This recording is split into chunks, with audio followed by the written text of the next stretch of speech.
পৃথিবীর ইতিহাসে এটি একটি নজিরবিহীন ঘটনা হয়ে থাকবে। জেলেই মৃত্যুবরণ করেছেন, দুনিয়ার ইতিহাসে এটা নজিরবিহীন নির্যাতনের শামিল। জনাব এটিএম আজহারুল ইসলাম সাহেব সৌভাগ্যবান, তিনি ন্যায় বিচার পেয়েছেন, আল্লাহ তাআলা তাকে বাঁচিয়ে রেখেছিলেন। তাই আমরা এটাও মনে করি এই রায়ের মাধ্যমে সিন্ডিকেটেড ইনজাস্টিসের অবসান হয়েছে। আমরা এটাও মনে করি এই রায় ঘোষণার মধ্য দিয়ে বাংলাদেশের আদালতের মর্যাদা সমুন্নত হয়েছে।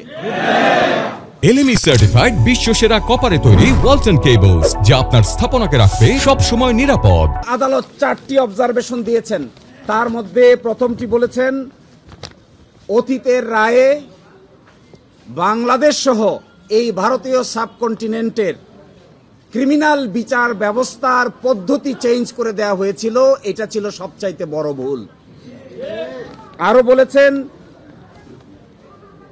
আদালতের সামনে উপস্থাপিত সাক্ষ্য প্রমাণ অ্যাসেসমেন্ট করা ছাড়াই জনাব এটিএম আজহারুল ইসলাম সাহেবকে ফাঁসি দেওয়া হয়েছিল।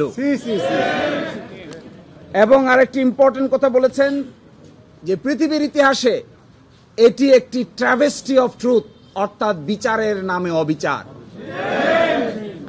আরো বলেছেন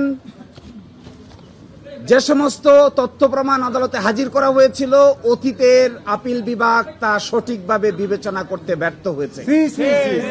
ফলশ্রুতিতে আজকে জনাব এটিএম আজহারুল ইসলাম সাহেবকে বেকসুর খালাস প্রদান করেছেন। বাংলাদেশের ইতিহাসে নয়, সত্য বিজয়ী হয়েছে, মিথ্যা পরাভূত হয়েছে।